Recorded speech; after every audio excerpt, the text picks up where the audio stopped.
What's going on, guys? It's your boy One Punch here with my boy, my partner in crime here, Coach SK. How you doing, buddy? Doing good, dude. Sounds good, Coach. You told me something that kind of piqued my interest the other day. You told me you're gonna get into Digimon. Like, I I am on the fence about spending about $100 to get a Digimon. Even less if you're in the States. I'm in Canada, so I'm just putting the 100 number out there, but it's more like 80. what's going on with that? Like, that's never been something that I feel like has ever piqued your interest before. Why the big change? Well, it's because I want to play something that is Yu-Gi-Oh! Has the same level of depth as Yu-Gi-Oh! Okay, not the same, but close enough where there's interactions, counters, negates, and all this stuff going on. Things to manage and understand matchups, more complexity. And Digimon is basically, cheap, and came across this deck, a Sukiumon, I believe it's called.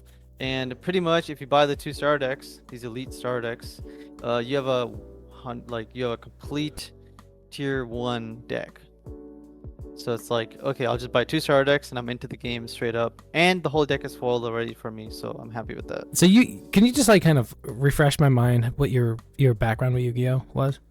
My background in Yu-Gi-Oh! Was pretty much starting the game out with the star deck, playing everything. My whole family, my dad pretty much invested in. We were basically like a home store. We would buy all the product. We would then like get it shipped to shipped to the store. Then we would, open it all, sell it, and sell booster packs. So basically, we're a store for Yu-Gi-Oh! And because of that, I had all the inventory. All the cards, all the foils, everything you could imagine a store would have if they were opening their own product. And then I started going to regionals and stuff, and I was like, I don't know, 5, 6, 7 years old when I first went to my first regional. And then I think my last time I qualified for a nationals was when I was like 11 or 12, which was during the whole Lightsworn, Teledad, Blackwing era. That was definitely past my time with it, but of course I never really got into it as much. I really appreciate though that you've played it at the level that you did play it at. I think you said your dad used to play it with you too. Yeah, my dad, me, my 2 brothers, and then slowly my brothers like stopped playing it, and then eventually one day, me and my dad stopped playing it as well because, well, it came to a point where I could literally like Pegasus read his entire hand and read the next couple of cards he was drawing to, and it was just like, why are we playing this? You basically have hacks on where you can tell exactly what I'm trying to do. It's basically playing chess, and it's like I've already read all the sequences. You're just like so low level to me that I'm like a grandmaster, understanding exactly every single move you play and how bad it is or how good it is and how I'll counter it. And so the game just became, wasn't a board game anymore. It was like a, very competitive, high level game. And my dad definitely did not put enough practice into it the same way I did. And I'm gonna be honest, I was not sitting there grinding games. I was alone in my house, playing in my own head, playing against myself, and just thinking as I do, rather than going out there and playing with other people. So, people who think that you need a lot of reps to get better at something, I disagree. That you need to actually play with the physical cards, or you need to practice a lot. You need to learn as much as you can, and then apply it, and then understand how to learn faster and better. So you just, you get things down that you need to, and you improve. You cut right through what I was going to ask, which was how many man hours do you have to put in to be able to just like read someone blind? But you also have to know like the deck they're playing and know like what the potential is for somebody to play at any given time. Otherwise, like, how do you read a hand unless you know those things? And I feel like that does take a certain amount of man hours to kind of learn. But I know what you're saying is different. Yes, it's called reality transurfing, I believe is the term if you want to Google that. People at home listening to this, but essentially, same thing people do in poker, reading cards, counting cards, whatever. But reality transurfing, and man hours wise, I mean, I do it with Gundam as well. And when I joined the Gundam scene, I started playing. My buddy Echo on there who played against me, he was like, "How long do you think it's gonna take the community to like learn these things, or learn that the meta is not what it is, and they need to learn how to like adjust their decks or adjust how to play the game differently.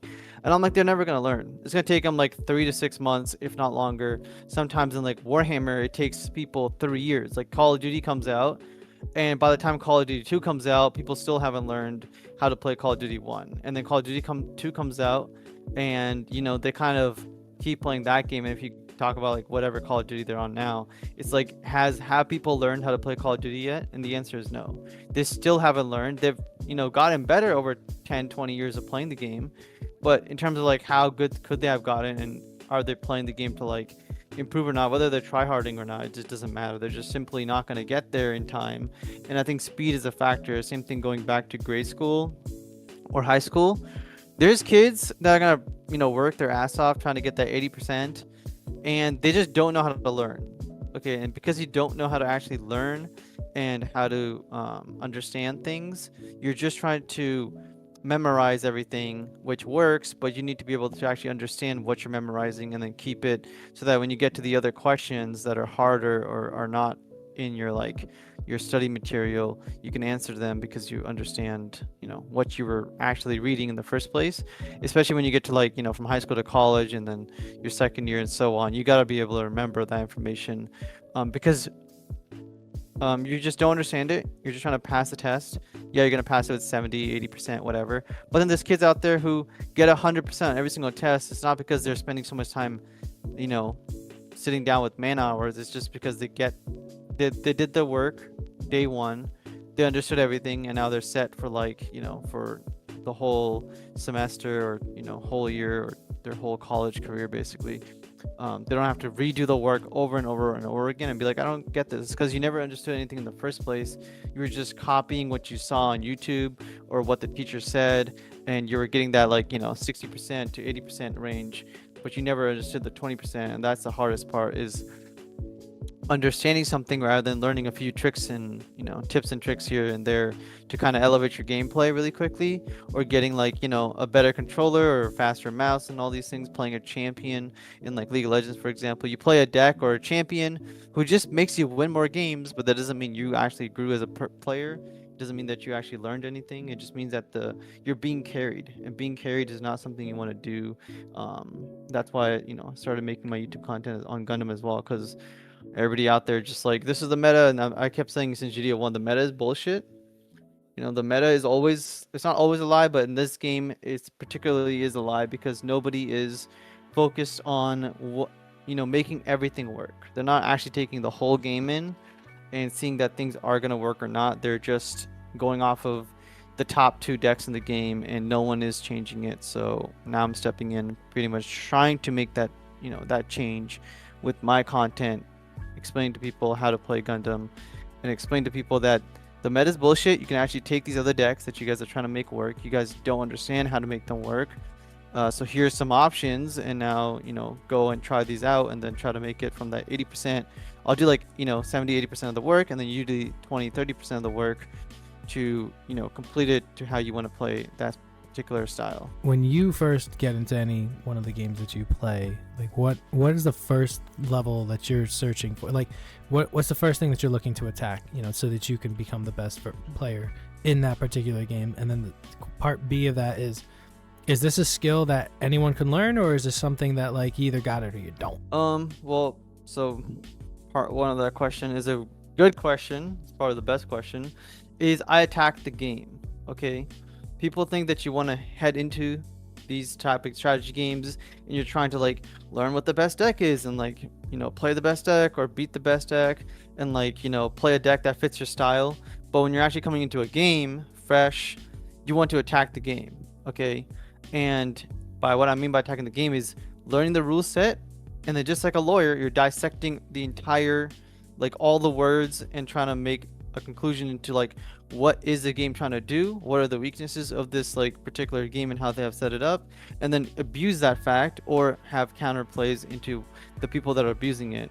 In Gundam aggro, for example, you want to have a lot of shield burst cards to counteract that, which is a very common thing in Bandai games, but in this game in particular, they've kind of messed up pretty badly and there's like almost no mechanics, so it's just not good. So attack the game in any game I play, read the rules, read the core rules of the game, and attack the game in particular. Now I'm not saying you have to actually go read the core rules. I still haven't read the actual Gundam core rules, but you do want to understand the game and then understand the loopholes and what is going wrong quickly and identify that. And part two to your question, right? This is something that is teachable.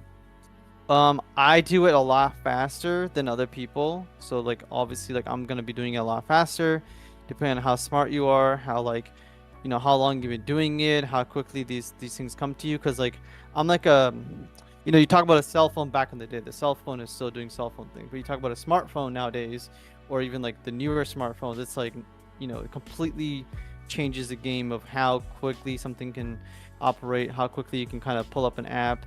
What you can do with the apps nowadays is like crazy. The games you can play and the graphics and all that jazz.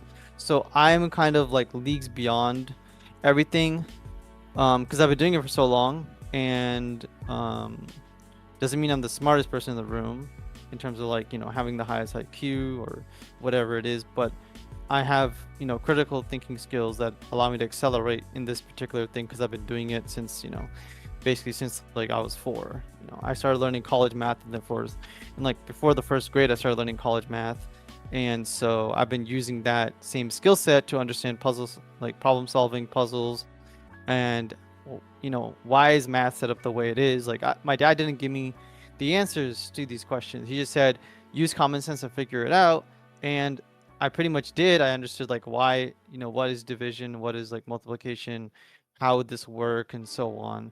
And when I would find the answer, he would say, okay, yes, that is the answer. And so, you know, I would get that right. So I had to sit there and basically think about it. And in these games, there's always patterns. Just like in math, there's always like patterns that are there. And pattern recognition is very important. And then in these games, there's always a pattern and there's like a system in place. And you're basically trying to like, you know, figure that out as quickly as possible. And I figured in this game, in any game, honestly, a lot of people, they just go like, how am I going to play this deck? This is my deck. I'm going to play this. And they disregard everything else. If you disregard everything else, you're never going to actually like be good at the game. Essentially, you might be good at that one particular deck, understanding these matchups, but you could be a lot better at it and at the game overall if you didn't just one trick something, right? And I think a lot of people should be playing a lot of different styles and decks and learning the game overall than just one tricking it. And so that's what I do immediately.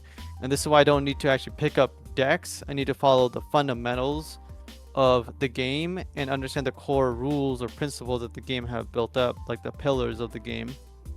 And that's what I coach. So my clients, when they come to me, this is a teachable skill, right? And it might be teachable, like kind of like, can you learn math? Yes, you can. But the first person to, you know, find out how to actually do math is probably a fucking genius. So that dude, or gravity, or whatever, all these like super crazy, you know, things that for us humans, it's like, oh yeah, we can do math, we can do multiplication, but like the few people who came up with that concept in the first place and understood it, that's pretty much what I'm trying to do in like games, essentially. Now it's not as hard as making math from scratch, but it's there. The patterns are there, things add up, and you know, you can break things apart. And so you teach these things to, I teach these things to my clients, and then they understand how to make their decks and how to view decks and how to go about, you know, why the Gundam card game sucks in particular ways, what is it doing that's like okay or good, and why other games are like, you know, better. And so we're really just attacking that game. I feel like when it comes to things that I mean, there's almost a metaphysical type of mind that you have to like understand things in like these games that we find ourselves playing all the time, right? Because it's one thing to like just know the math behind it, and then there's another thing entirely to have like a feel to play. Like the part of the game, part of the puzzle that you're solving is you don't really know what your opponent. They're pseudo random games. You don't really know what your opponent has. You don't know it's you're going to be drawing. What I mean by pseudo random is it's not random where like anything can happen.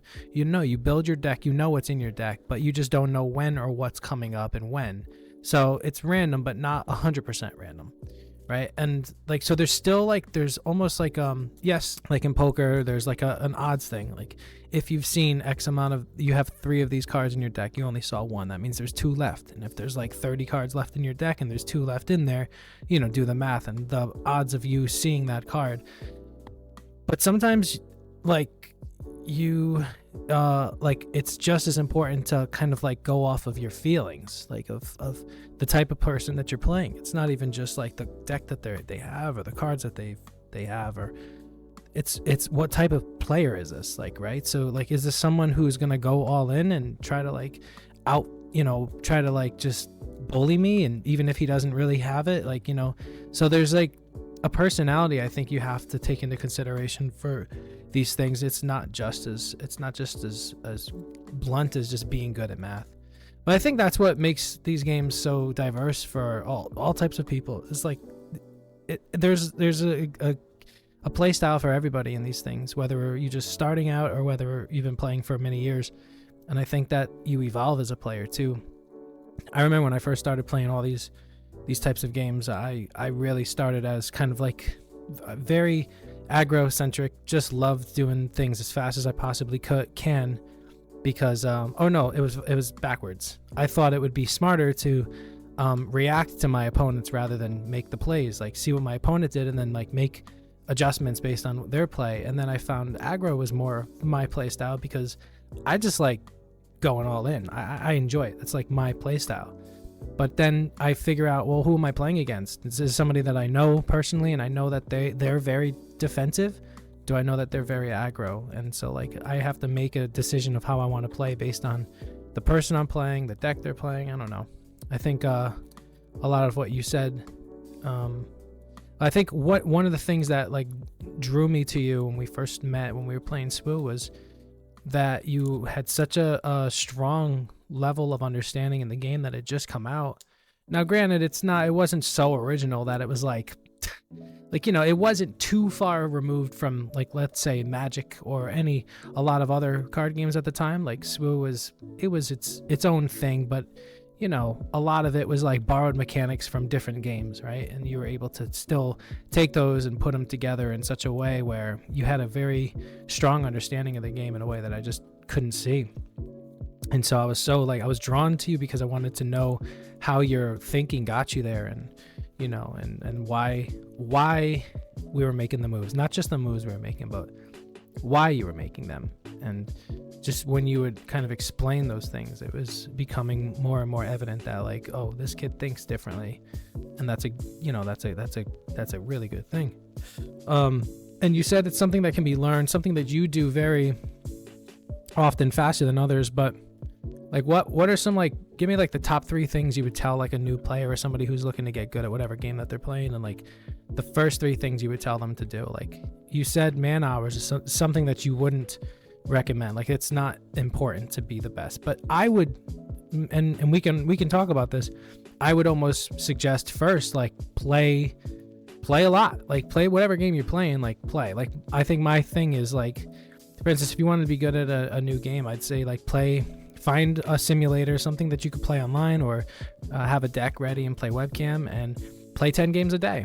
Get 70 games in every week, and after 2 weeks you have 140 games. And also try to mix up the decks that you're playing. You know, don't play the same deck more than half the, like if you're playing 10 games, don't play a deck more than 5 times. You should probably try and split it as evenly as possible, but if you play a deck, do not play it more than 5 times. And for the other 2, you know, try to split it evenly, like a 3 and a 2. My point being, like, get your best spread, and that way you can really see all the intricacies that go into the game. You can see like every deck does a different thing, and then you, by playing a deck, you also know how to play against it for the most part too, maybe, you know, because you find out what's not working for you, and so like you know how to kind of counter it if you're playing on the opposite end of the stream. So anyway, I don't mean to be long-winded, but like what would you tell somebody who's just looking to, like, you know, get into a game, and like what would be your recommendation for like getting better at it as fast as possible? So immediately it's the opposite of what you said of like playing everything at the beginning of it. You do not want to play everything at the beginning. So how I start my, I guess, like learning a game, right? Or how I teach other people. Number 1, when you're trying to learn math, you can't learn math. If I tell you, hey man, you're here to learn math, go do math, it's like you don't know how to do math, okay? Like you just don't. So you need to be taught how to add, subtract, and all this shit first as a baseline. So obviously someone has to teach you the core rules of how this works, and then yeah, you can go, practice a couple of games here and there, and that's fine, and play as much as you want, because trading card games are very fun, and you should play them, have a good time with them, especially at the beginning. And I think everybody, if you're like enjoying a card game, it's like a new game to you, it's very fun to you right now, right? I hate when people get into a game and then they're like, oh man, I just got into a game, I'm liking the game, I'm gonna get coaching like down the road. It's like, no, no, no, you should not do that. If your child is interested in a specific fucking sport, then you should be like, I'm not gonna wait till he's like going into it deeper. I should invest more time with him to make him propel in that sport if he's interested in it. Right. And yeah, he's gonna probably, quit and bounce around like everybody has. But if you actually invest more time into the sport with him and he's excited about it, you want to ride that excitement as long as it's there, because he might actually be really good at it, and then you kind of push him towards it more and more and more, and you keep seeing him grow because he's interested. Same thing with a card game. In a month or 2 months of time, once you start to understand a little bit about the game, or you start getting those losses in, that's when you start to stop playing a specific card game or a specific deck, and you're like not interested in the game anymore. I've had this happen to clients. It happens to myself, but I'm like, dude, I gotta coach the game. Like, I've earned my living off of this, so I have to keep playing it. And I've done this for so long that I don't really care about losing or whatever. It's all about learning. And I learned the game like within the first, like, Sue came out, I learned that shit like quick, like immediately. And like a day, Gundam came out. I learned Gundam within like a weekend. Not even. I mean, my first tournament was like the same day I played 50 games and went to the tournament the next morning, like with 2 hours of sleep, and won it. It was like really, really quick, and the pillars are there. So like right off the bat, I teach somebody the pillars, right? So I teach them why. Like, someone's gonna ask me. The kid always asks, why does 1 + 1 = 1 or equal 2, right? It's like, okay, 1 + 1 always equals 2. You just teach them the pillars of the game. Like, this is the way it is. Don't argue against it. We're not going to get into integers and all this stuff. This is the way it is, right? And then you teach them that, and then they go and do like the 100 games of the math sheet, but they have the pillars, they have the foundation to go do it. And then you teach them to not do multiplication, division, and addition, like all these things at once, right? Or different ways of doing it. You're trying to say, no, you're going to stick to the one deck, and that's what I do myself too. I pick up one deck, like for example, Digimon, I'm going to pick one deck. Star Wars, I'm gonna pick one deck. Why? Because I don't want to sit down and learn. I want to learn my deck and how to play it. Number one. Number two, as I play into other people, it's not about losing right now. It's about me enjoying the cards that I want to play, the deck I want to play, taking all those losses while I'm excited about the game, so I don't really care about losing in the first place. And then while I'm playing, I'm gonna pick up on my opponent's decks and how they're playing it, or like what their cards do as I play into them. So once I do that for like, let's say 3 days, I say usually is a good amount of time for someone just to get into things. It takes me 2 days, but other people, I say 3 is the recommended time of like practice hours you need to put in to get into something. Even if you're getting ready for a big tournament of a game you're already invested into, or you're coming into a new game, it's generally 3 days is a good enough time. Whether you're putting in like 3 to 6 hours, somewhere around there, for 3 days you're good to go. So we do that. Then you pick up on those elements. Then when you're like basically understand how the game plays out and you understand your deck good enough, what you can do then is basically go and either adjust your deck, or two, like once you adjust it, play some more games, and then you go and branch out. And you don't need to branch out to go play the other deck. What you do is you just go look at the other decks. You're like, okay, I know what my deck does now. Now it's step 2 of the program, which is where I'm going to go look at all the other decks. Read the cards, look at all the other decks, watch YouTube videos, get information in, go through the whole like list of cards. I'm not really swapping what I'm playing, but I'm just downloading all these like different cards into my brain so I can understand what people have access to, what is good, what are other people missing in their deck from me playing into it, what might be really, really good for them, and what does their deck kind of do essentially. And then once you do that, you're pretty much good to go. I do everything a lot faster than everybody else, which means the next step for my clients or anyone's going to be, okay, I need you to go play the other decks now. Like, you mastered your deck to like a pretty good degree where you're very, very comfortable with it. It's your tournament deck. You're good to go. You kind of understand exactly how to play into the other decks somewhat. But now you're going to go play the other decks, like, just like 5-10 games, so you can understand what the other decks, get a feel for them by you playing them, and understand what you're doing better than your opponents when you're playing it, and what you're doing worse than your opponents, that, oh, this might require me to play the deck a bit more. this is too complicated or requires steps, or it's like, or something might be a lot easier than it seems. Your opponent's like, oh, it's so hard to play this deck. It's like, not really. This part of the deck is very, very easy. Um, or you need to add these cards into the deck that I can see that you're just, copying a deck online, or you're new to the game, just like, you were, and you haven't gotten to that step where you're adjusting your own deck and maximizing it, because the other person might be jumping deck to deck to deck immediately, unlike you.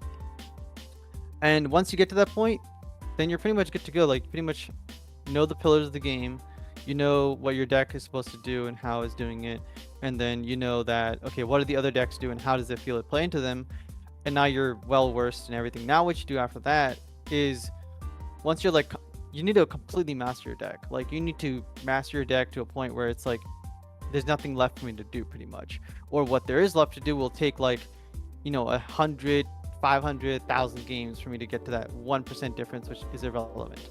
Then you go play the other decks to the same point where your current deck is at. So you've mastered pretty much every deck in the game, or a couple of decks, and you'll pretty much become a fully rounded player and understand exactly how the meta is, why it's that way. And then you can make a choice of, do I just play the best deck in the game, or am I going to bring something, my own personal deck that I like, and why I might just stop playing the game all entirely, or jump into like a rogue deck or something else, because it maybe counters the meta, or you just want to enjoy that playstyle until it gets more support. Like, I was going to stick to Inquisitor the whole way through, Invader.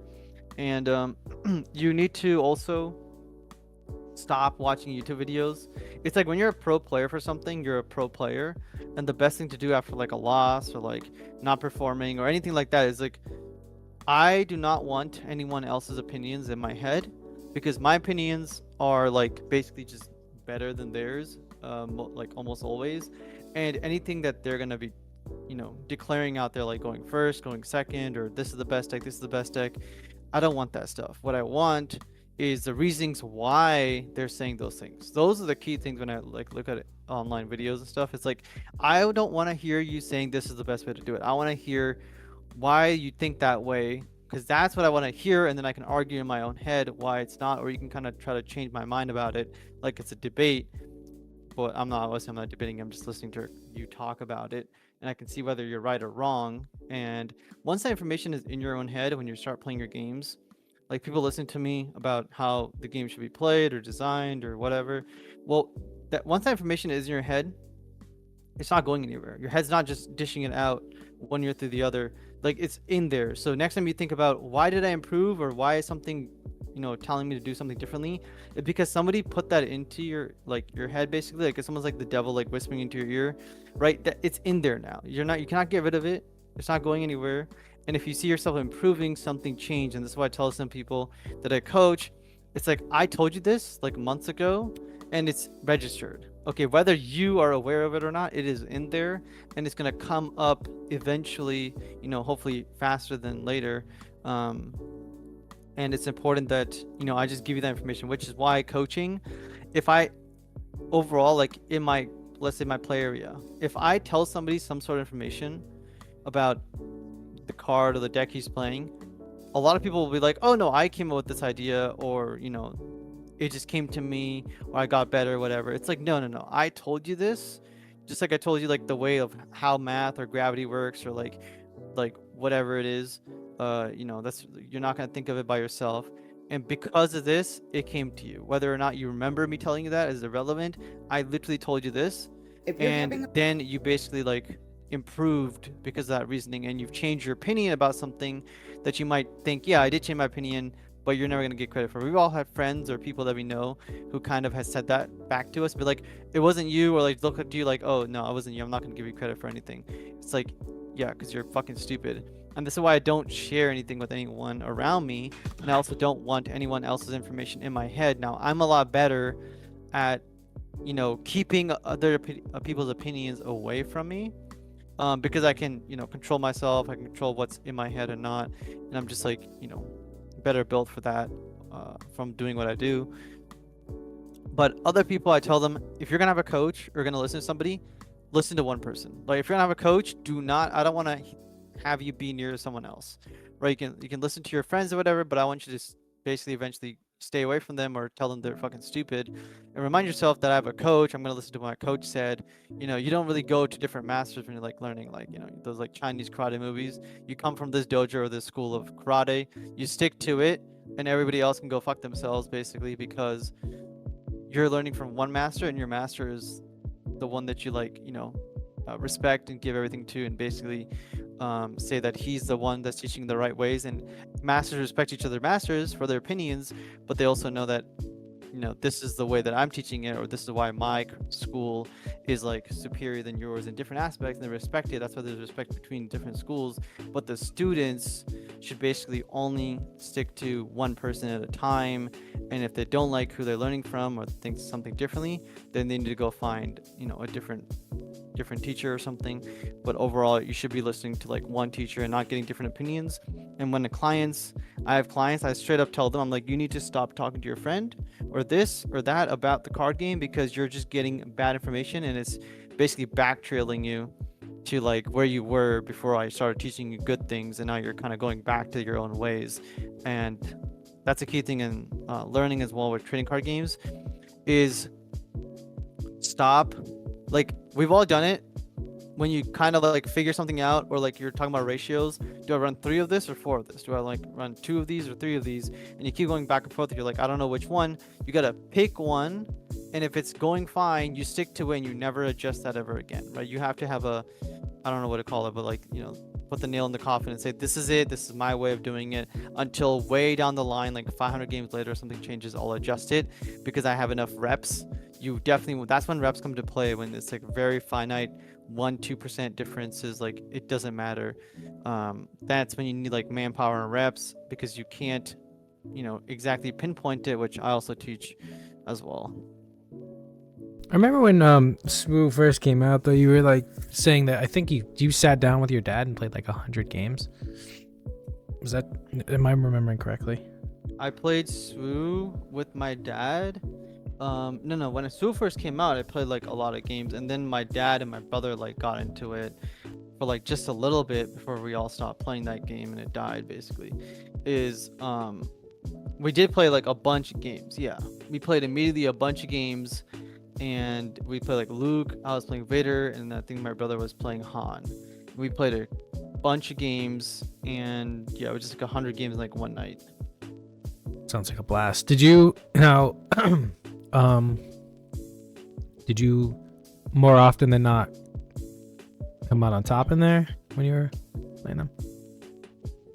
I did come out on top because of how Inquisitor works and how Vader can work. Obviously having more knowledge and stuff, but but the thing is that, so like my dad playing any game, he goes super defensive. Like, he is I'm playing maximum like needleworms. I'm playing the most defensive deck on the planet, and it's not even I'm playing defensive decks, right? Because when you're trying to win a tournament, your deck has to be, sure, it's a defensive deck, but you need to have the outs to the other decks that exist in the meta. You can't just be tweaking your deck so far that every single card in your deck is, oh, I'm not going to take damage. You need to have a win condition at some point, essentially, and overcome some weaknesses. Your deck has consistency, but basically whenever my dad makes a deck, he pushes that needle so far, like as far as he can. He's like, no, we're gonna go 100% defensive, and he keeps pushing it. Even if the needle goes like to 110%, for some reason he just keep pushing it.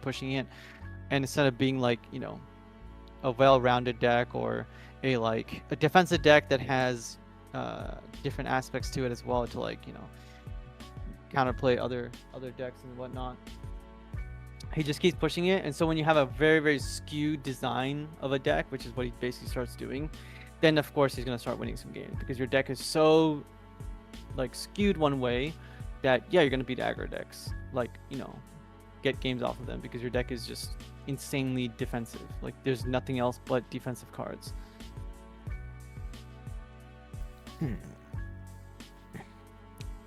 Help me out here, coach. Trying to think of something to talk about. Yeah. Trying to think of something. Yeah. Give me something that you want to talk about, I guess. Do we haven't even talked about the other things? Like, we didn't talk about Fab. Fab, Digimon. We started with Digimon. Thing. I guess it wasn't, but I do want to talk about Fab. Hey, you mind if I pivot real quick? I mean, about just a totally off subject stuff, topic. I mean, Yeah, uh, sure. Flesh and Blood. You used to be a big Flesh and Blood player, right? I think even somebody you're really close who still plays Flesh and Blood to this day. So you kind Yeah. of you at least know enough about the scene that you know what's going on and everything. So there's a new format coming out. Do you know anything about that? Yeah, Silver Age. I was gonna go to a pro quest for Silver it this Age. Saturday, so I'm still in the whole fab like scene. Pretty much. I just don't go out to play often, and it honestly hasn't changed too much. It's one of those games that doesn't honestly change like a crazy amount. What is it? What's the Silver Age like? Well, how is it supposed to? Because I see a lot of excitement for it, but I'm not really sure like what it is. Okay, so Silver Age pretty much is a game format, right, where you are gonna be only playing with the rares. It's called the Silver Age. It used to be called Project Blue, and Project Blue basically for the blue rarity, right, which is the rare color. So the whole deck is basically the max rarity you can have is rares. So that's essentially what it is. It was Project Blue, and now it's called Silver Age, which is still the same thing, but minor like adjustments where you can have like I think one majestic and on the armor piece and so on.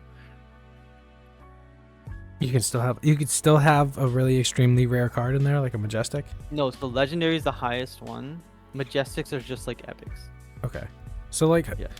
ideally, then the price of entry goes down significantly for Silver Age. Is that a good or a bad thing? Yeah, that's their whole thing because the CC format, like ridiculously expensive. We're talking about like what people thought Yu-Gi-Oh and Magic the Gathering, like super competitive decks, how expensive those were. This is like that came to reality essentially. While you look at a top Yu-Gi-Oh deck, it might only be like $300 or whatever. But these like decks are like so expensive, and it's utterly. You're talking about like staple card that you better buy 3 copies of CNC and 3 copies of this, and it's ridiculous, man. The prices are talking about like $800. Like it's stupid, and they're trying to reprint it with the new set.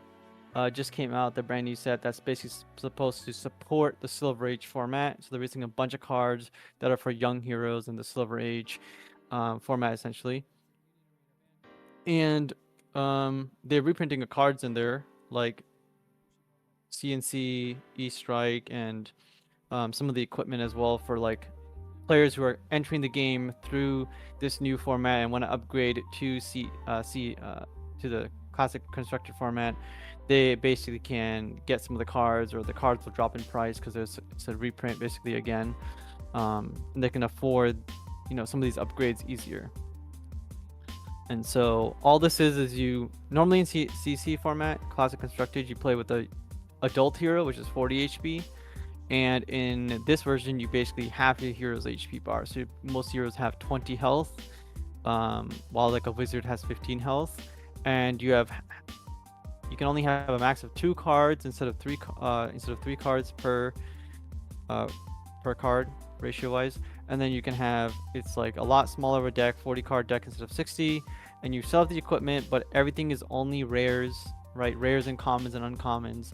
And so you can't really go crazy with the amount of combos you can do. There's already like tier 1 decks and tier 2 decks already, like, OP decks. The biggest Silver Age tournament they had, the first one, it was 80% of the field was playing Briar, I believe. So Briar was 80% of the field. Guess what won the tournament? Briar. And there's a secondary hero, Kano, who's a wizard, who's doing really, really well in it at the moment as well. So basically arcane damage, which again is a loophole in Flesh and Blood. And if you're going to look in Flesh and Blood, I would suggest staying away from the warrior class. Because it sucks. Okay, and Flesh and Blood do not care about it as much as you think. Who's a warrior with Dorinthia?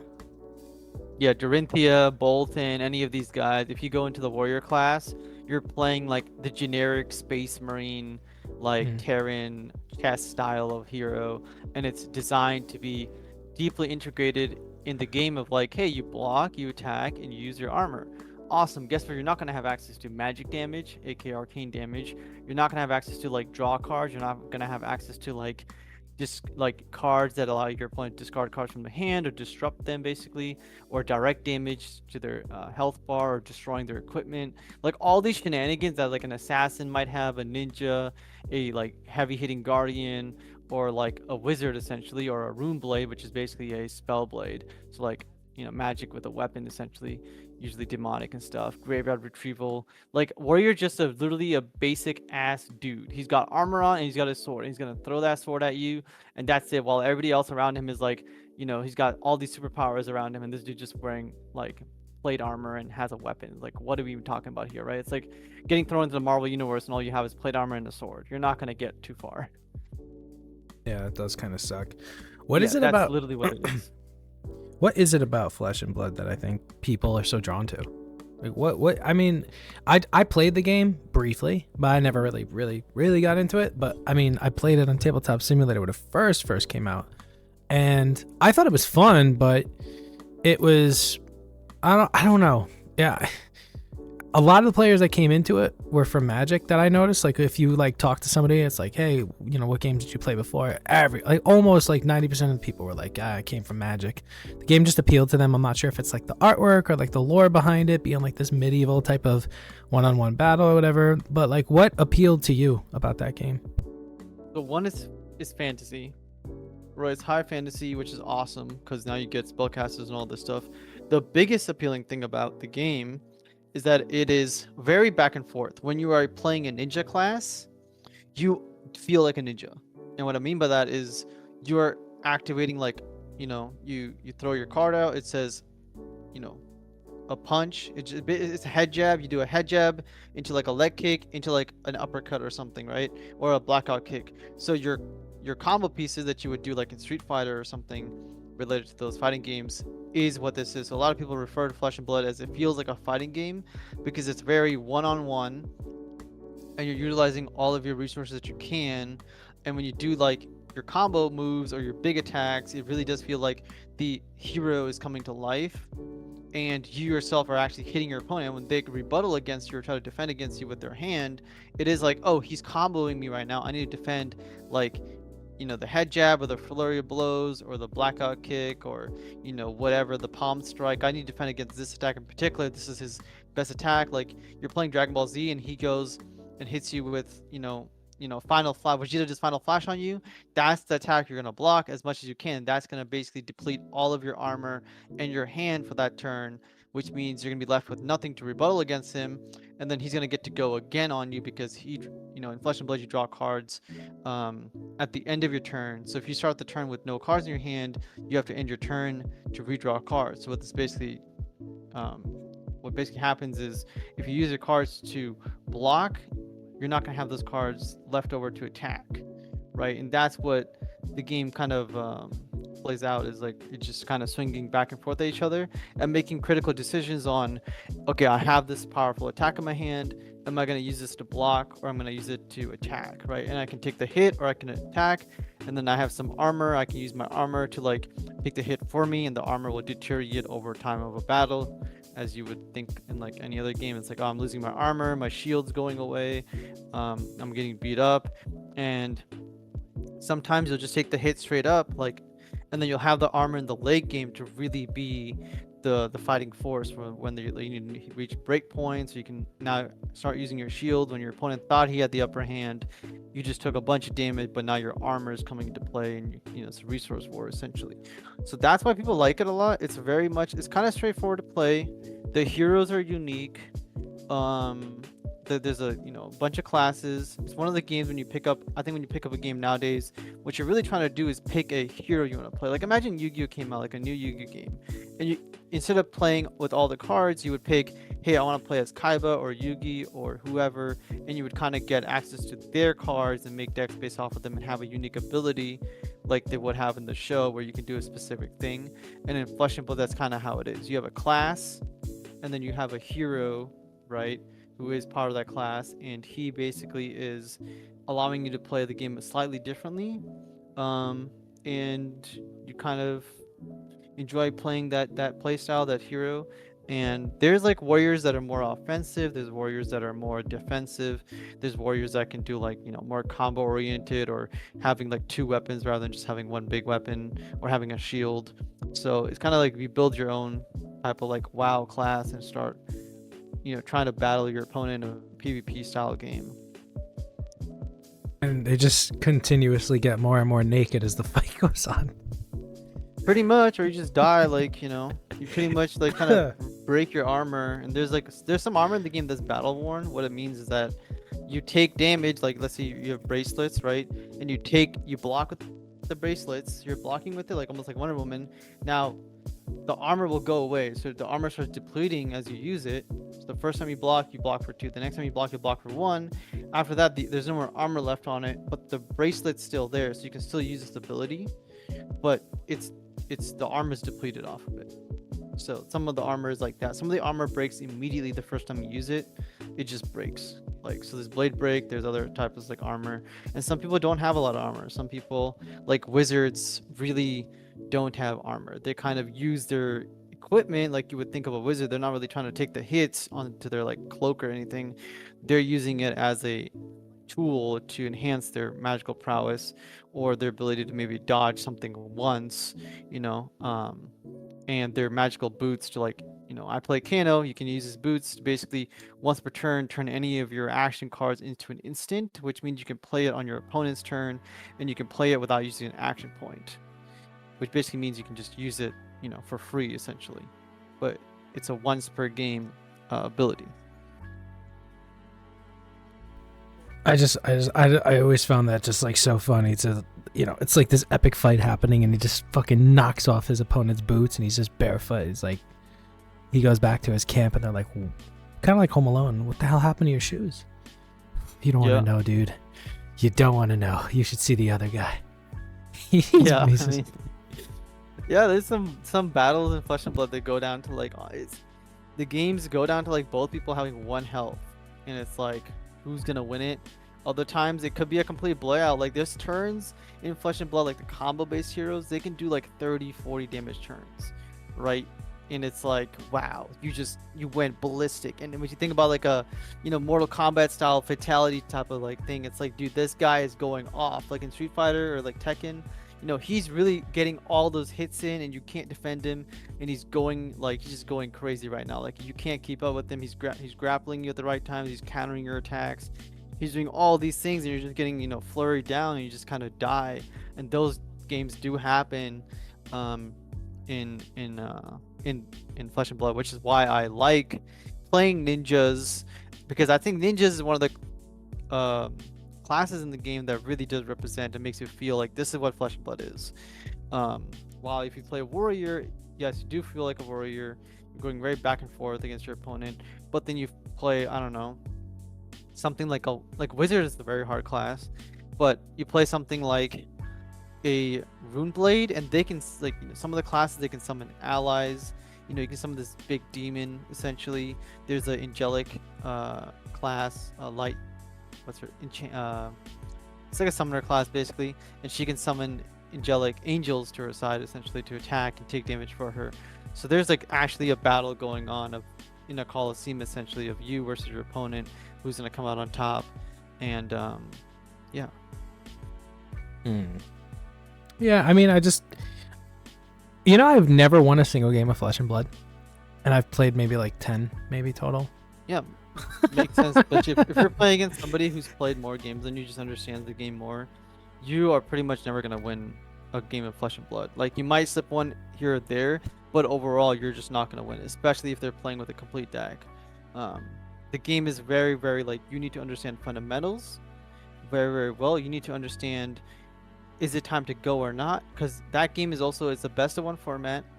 You can fatigue your opponent, and when you fatigue your opponent, you don't lose the game if you run out of cards in your deck. You lose the game when you run out of cards to play, and then your opponent basically kills you, essentially what it is, because you have nothing left to do. You're just standing there now with no resources, no cards. You just have health, and your opponent's just going to kill you now. Right? So that happens. And there are actual strategies in the game, which, you know, I hate, a lot of people hate. It's called fatigue, and you're basically just sitting there blocking your opponent forcing them to run out of cards, and you win by basically running your opponent out of resources, and you just kill them afterwards, which is a very long, annoying way to do it, but that exists in the game. Not that doesn't really happen all the time because people don't really enjoy playing that style, and it's very much more for more like competitive natured players who are going for like big tournaments or are going to try to drive it if it works in the meta. It doesn't always work, but sometimes they print cards or certain heroes get banned or sent to living legends, which means they're not playable anymore. And then these like other archetype strategies come up. It's definitely one of those games that you get rewarded for mastering the systems. And you get rewarded for sticking to one hero. And there's a lot of people who play that game who are just, I only play this one hero or I only play this one class, because it is an investment and it's very heavy, and you're not gonna enjoy playing. You play like MMO games or like Street Fighter. You're not gonna enjoy playing like Zangief when you rather play like Chun-Li or like Ryu or something, right? So it's very much, do you want to play characters that are very spell based, or they're very fundamental, or they're like kind of grapple you, like Zangief. Like Zangief does heavy damage, but he's very slow, while Ken and Ryu are very like in the middle ground there, and something that combo based is going to be very quick but going to be doing a lot less damage per attack.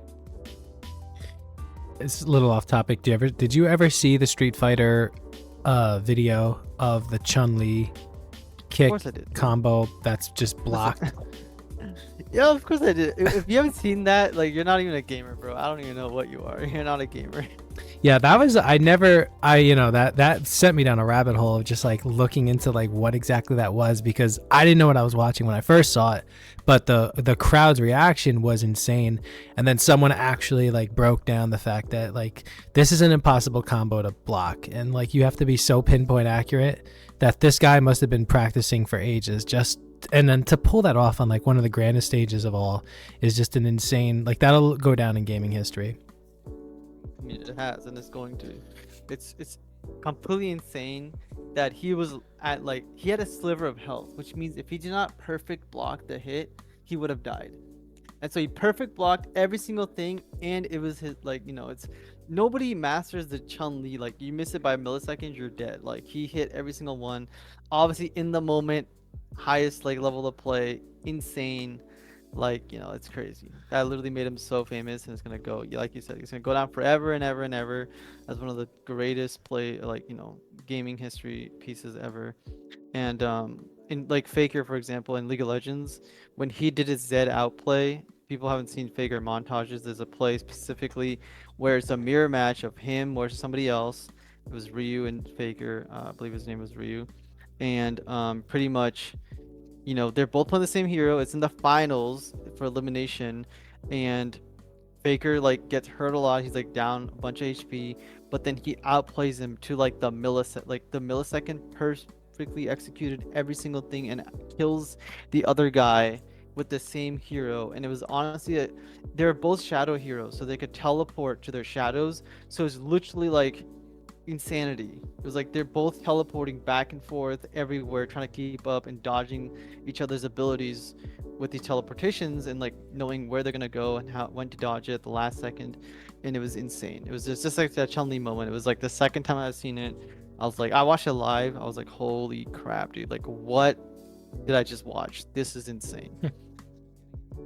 Yeah, there's so many amazing moments that have happened. Thank God for like YouTube, because the stuff you wouldn't even like believe if the story was told, Yeah, there's a lot of crazy. I mean, I have crazy stories from my video gaming experiences, and like, it did not. But back in the day, there was no YouTube. There was no like, things didn't just say like PS5 nowadays. You can just clip the last 30 seconds, clip the last minute, right? You can go find the footage of the game you're just playing. But back in the day, they didn't have that. You had to have that camera record. Like in that moment, the Evo moment, whatever it was, like with the Chun-Li, if nobody was recording that, it wouldn't be recorded. It'd be like the legend has it, someone blocked that combo before. Exactly. We couldn't see it and feel the crowd and like the moment right there. It was such a hype. Real. That was such a hype moment. Yeah, definitely. I'll still watch that and I get chills, because Yeah, everything had to like line up perfectly. He had to be down, ready to be hit, and he had to give the Chun-Li. He had to be facing Chun-Li, and then give her the opportunity to pull off that combo. And then not only all those things had to line up, then he had to successfully stop it by hitting buttons perfectly at the exact moment they needed to be hit. I think he couldn't even be, like you said, like a millisecond off of any of those hits. And there's like 13 of them. And then even one of them is like a jump block. Yeah, exactly. He had to jump up and then come back down and continue to block. And then he reversed, like, killed him, which was insane. It was like insane, dude. I bet his opponent was shocked and like dumbfounded of like, what the hell just happened? Yeah, what can you say though, except like you kind of just have to bow your head in defeat and just accept it at that point. If you're I'm sorry, but if my opponent had so well prepared that he was able to do that against me, all you can do is a firm handshake and say good job. That was great. Yeah. It's not even like that wasn't a preparation thing, that was just like that was like a you gotta be in the moment, because no amount of preparation can secure you for like hitting those perfect notes. It's like, I think the complete opposite. I think the preparation of because he had to practice it 100 times. Yeah. Playing the game so much and being that good is why he's like, one of the goats of Street Fighter and fighting games. Of course, yeah. Is there anything you wanted to kind of close up with? We're at kind of at that hour mark. Not really. All right. I'm gonna close it out. I'll do like a quick thing. Did you want to say anything about your channel? I mean, not that it's gonna be more people watching your channel than this video, but you could still, who the fuck knows? You could still give yourself a shout out. If you guys are playing Gundam or League of Legends or Warhammer, just like, come get coaching from me. That's all I can say.